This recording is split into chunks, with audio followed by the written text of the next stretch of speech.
بسم اللہ الرحمن الرحیم نحمده ونصلی ونسلم علی رسولہ الکریم۔ معزز طلبہ، سبق نمبر 157 باب العبد یعتق بعضہ چل رہا ہے، جو کہ بہت ہی اہم اور پیچیدہ سا باب ہے۔ تو پچھلے سبق میں، سبق نمبر 156 میں ہم نے بات شروع کی تھی، وہ یہ تھی کہ دو شریکوں کا مل کر ایک ہی عقد کے اندر ایک غلام خریدنا یا اس کا مالک بن جانا، ان میں سے ایک شریک اس غلام کا باپ ہے۔ تو پوری تفصیل ہم نے اس کی آپ کے سامنے رکھی۔ اس سبق میں بھی اسی کا ایک ٹکڑا آخر میں ذکر کریں گے، وہ یہ ہے کہ دو شریکوں کا ایک غلام کو ایک عقد میں نہیں بلکہ الگ الگ عقد میں خریدنا، جبکہ وہ ان دونوں میں سے ایک کا بیٹا ہو، یعنی ان دو شریکوں میں سے ایک کا وہ غلام بیٹا بھی ہے، یا اس طرح بھی کہہ سکتے ہیں کہ ان دو شریکوں میں سے ایک شریک اس غلام کا باپ ہے۔ لیکن یہاں پر مسئلہ یہ ہے کہ ایک عقد میں نہیں خریدا دونوں نے مل کر، بلکہ الگ الگ عقد میں خریدا ہے۔ گویا کہ پہلے ایک اجنبی شخص نے اس کو خرید لیا، اس کا کچھ ایسا، پھر دوسرے نے آ کر، دوسرا جو اس کا باپ تھا، اس نے آ کر اس کا بقیہ ایسا خرید لیا۔ تو اب یہ دونوں الگ الگ ہیں، ایک عقد کے اندر شریک نہیں ہیں۔ جب شریک نہیں ہے تو اب مسئلہ ذرا مختلف ہو جائے گا۔ وہ اس طرح کہ اب جو کہ دونوں جب شریک نہیں ہیں تو پہلے والے مشتری نے دوسرے کو اپنے ساتھ شریک تو کیا نہیں ہے کہ وہ اس کے خریدنے پر راضی ہوتا، اور بعد میں پھر وہ باپ پر ایسا جب آزاد ہوتا تو پھر وہ ہم یہ کہتے ہیں چونکہ باپ پر ایسا آزاد ہو چکا اور یہ دونوں آپس میں شریک بھی تھے، لہذا باپ ضامن نہیں ہوگا۔ نہیں، بلکہ یہاں پر اب باپ ضامن ہوگا، کیونکہ باپ نے بعد میں خریدا ہے، ایک الگ عقد میں خریدا ہے۔ یہ ہے جی کہ وَإِن بَدَأَ الْأَجْنَبِيُّ فَاشْتَرَى نِصْفَهُ، اجنبی نے پہلے ابتدا کر دی، یعنی پہلے خرید لیا اس نے اس غلام کا نصف، ثُمَّ اشْتَرَى الْأَبُ نِصْفَهُ الْآخَرَ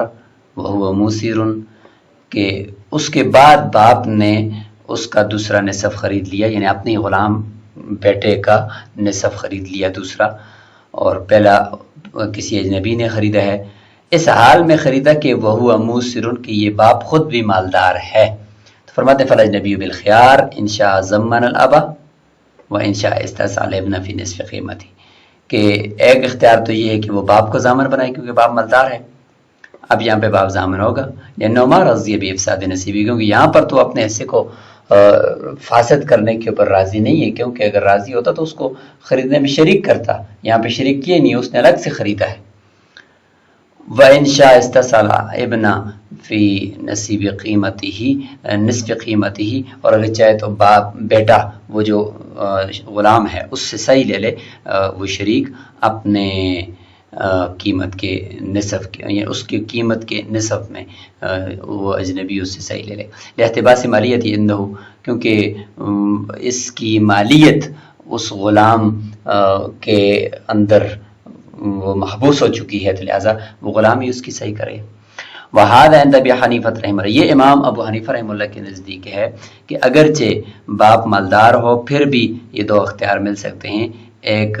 زمان کا اور دوسرا صحیح کا، کیونکہ ان کے ہاں مالدار ہونے سے صحیح ساقط نہیں ہوتی۔ لِأَنَّ يَسَارَ الْمُعْتِقِ، آزاد کرنے والے کا مالدار ہونا، لا يمنع السعایۃ عندہ، امام ابو حنیفہ رحمہ اللہ کے نزدیک صحیح سے منع نہیں کرتا، جبکہ صاحبین فرماتے ہیں لا خیار لہ، وہ جو اجنبی ہے اس کو اور کوئی بھی اختیار نہیں ہوگا، صرف ایک ہی اختیار ہوگا، وہ یہ ہے کہ بس باپ کو ضامن بنائے گا کیونکہ باپ مالدار ہے۔ وَيَضْمَنُ الْأَبُ نِصْفَ قِيمَتِهِ، لہذا باپ جو ہے وہ نصف قیمت کا ضامن ہوگا۔ لِأَنَّ يَسَارَ الْمُعْتِقِ يَمْنَعُ السِّعَایَةَ عِنْدَهُمَا، کیونکہ معتق کا مالدار ہونا یہ منع کرتا ہے صحیح سے صاحبین کے نزدیک۔ تو یہاں تک یہ مسئلہ مکمل ہو گیا۔ آگے اسی کے ساتھ ہی ایک یہ مسئلہ ہے کہ وَمَنِ اشْتَرَى نِصْفَ ابْنِهِ وَهُوَ مُوسِرٌ،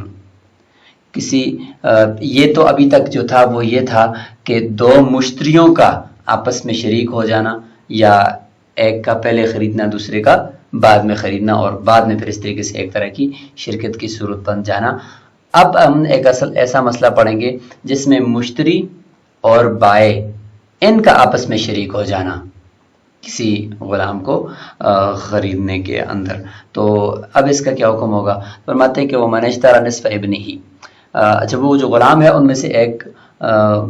دو شریک جو اس میں ہوئے ہیں، تو ایک بائع اور ایک مشتری، تو اس میں سے ایک اس کا باپ بھی ہے۔ تو فرماتے ہیں کہ کسی نے اپنے بیٹے کا نصف خرید لیا اور یہ ہے بھی مالدار، اس طریقے سے کہ بائع کو کہا کہ بھائی یہ میرا بیٹا ہے، غلام ہے، میں اس کو خریدتا ہوں، تو خریدا اس کا نصف ابھی تک بائع کے پاس ہے، نصف مشتری جو باپ ہے اس نے خرید لیا، تو لہذا مشتری اور بائع اس غلام کے نصف میں شریک ہو گئے، تو مشتری والا حصہ چونکہ باپ ہونے کی وجہ سے آزاد ہو گیا، اب بائع کا حصہ خراب ہو گیا، فاسد آ گیا کہ اب اگرچہ تک کے اندر تجزی ہوتی ہے امام ابو حنیفہ رحمۃ اللہ کے نزدیک، لیکن دوسرا جو شریک ہے یعنی بائع اس کا حصہ فاسد تو ہو گیا نا، خرابی تو اس میں آ گئی، اور صاحبین کے نزدیک تجزی نہیں ہوتی، لہذا سارے کا سارا آزاد ہو گیا، پھر اور زیادہ خرابی آ گئی۔ تو اب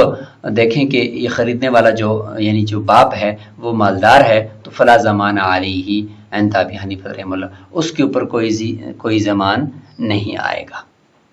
کیونکہ دونوں اس میں شریک ہیں، بالکل اسی طریقے سے جس طرح دو مشتری ایک غلام کو خریدنے میں شریک تھے اور ایک اس کا باپ تھا، یہاں پر بھی بینی وہی مسئلہ ہے کہ بائع کو اگرچہ علم ہو کہ بھئی یہ اس کا باپ ہے، اس کو اگر خریدے گا نصف کو تو یہ مجھ سے بھی گیا، اس سے بھی گیا، اور اگرچہ پتہ نہ ہو لیکن بائع کا اس کے ساتھ ایک العلت یعنی شراء اس کے اندر شریک ہو جانا، یہ اس بات کی یعنی ہے کہ بھئی یہ علت پائی گئی ہے کہ یہاں پر بائع نے اس کو علت العلہ یعنی آزادی کی علت ملک تھا اور ملک کی علت شراء تھا، شراء میں شریک کرنا پایا گیا ہے، لہذا حکم بھی پایا جائے گا کہ زمان نہیں آئے گا۔ جبکہ صاحبین فرماتے ہیں یضمن اذا کان موسرا، ضامن ہوگا بشرطے کہ وہ مشتری یعنی باپ موسر ہو، مالدار ہو، اگر غریب ہے تو پھر وہ ضامن نہیں ہوگا بلکہ غلام سے صحیح لی جائے گی۔ اس میں بھی راجح قول امام ابو حنیفہ رحمہ اللہ کا ہے۔ ومعناہ، یہ چونکہ جامع صغیر کا ہے تو اس لیے صاحب ہدایہ اس کو ومعناہ سے تشریح بھی کر رہے ہیں کہ اذا اشترى نصفہ ممن یملک کلہ، کہ یہ جو خریدا ہے اس مشتری نے یعنی باپ نے اس غلام بیٹے کو اس شخص سے خریدا جو اس کے کل کا مالک ہو، فلا یضمن لبائعہ شیئا عندہ، تو اس صورت کے اندر وہ بائع کے لیے کسی چیز کا ضامن نہیں ہوگا امام ابو حنیفہ رحمہ اللہ کے نزدیک، اور دلیل ہم نے دے دی ہے کہ وہ آپس میں شریک ہیں کیونکہ پچھلے مسئلے کے اندر ہے، اور وہ بائع اس پر راضی ہے اس کو شریک کرنے پر، اور صاحبین فرماتے ہیں کہ نہیں، اس نے باطل کر دیا ہے دوسرے شریک کا حصہ، اس مشتری نے بائع کا حصہ باطل کر دیا ہے، جو باطل کر دیا تو لہذا ضامن ہوگا۔ تو فرماتے ہیں یہ وہ والی صورت ہے کہ جس میں وہ جس سے وہ خرید رہے وہ اس کے کل کا مالک ہو، لہٰذا اگر کل کا وہ مالک نہیں ہے، مطلب دو شریک پہلے سے اس غلام کے اندر ہیں اور یہ مشتری جو باپ ہے وہ آ کر ان دو شریکوں میں سے ایک کا حصہ خرید رہا ہے، تو یہاں پر بالاجماع دوسرے شریک کا جو حصہ فاسد ہوگا تو اس کا یہ ضامن ہوگا صاحبین کے نزدیک بھی، امام ابو حنیفہ رحمہ اللہ کے نزدیک بھی، کیونکہ اس نے ایک ایسے شریک کا حصہ خریدا ہے کہ جو اس کے کل کا مالک نہیں ہے بلکہ وہ بھی اس کے ایک حصے کا مالک ہے، تو ٹھیک ہے ان کا آپس میں تو ٹھیک ہے ہو گیا، لیکن تیسرا جو ساکت ہے جس کا ایک حصہ اس غلام کے اندر ہے اس کا تو کچھ بھی اس میں اختیار نہیں، نہ اس نے شرکت کی ہے اس میں، لہٰذا اس کا ضامن یہ باپ ضرور ہوگا۔ تو فرماتے ہیں اس لیے یہ والی جو صورت ہے، یہ مسئلہ جو ہے، یہ اس کا جو حکم ہم نے ذکر کیا امام ابو حنیفہ رحمہ اللہ کے ضامن نہیں ہوگا، صاحبین کے ضامن ہوگا، یہ وہ والی صورت ہے کہ جس میں وہ غلام بیٹا جو تھا اس کا کوئی شخص کل کا مالک تھا، اس میں سے ایک حصہ باپ نے خریدا ہے، لہٰذا بائع کے لیے پھر کسی چیز کا وہ ضامن امام ابو حنیفہ رحمہ اللہ کے نزدیک ہوگا، صاحبین کے نزدیک ہوگا۔ اس کی دلیل اس پچھلے مسئلے کے اندر ہم نے جو ذکر کیا ہے بالکل وہی ہے۔ السلام علیکم ورحمۃ اللہ۔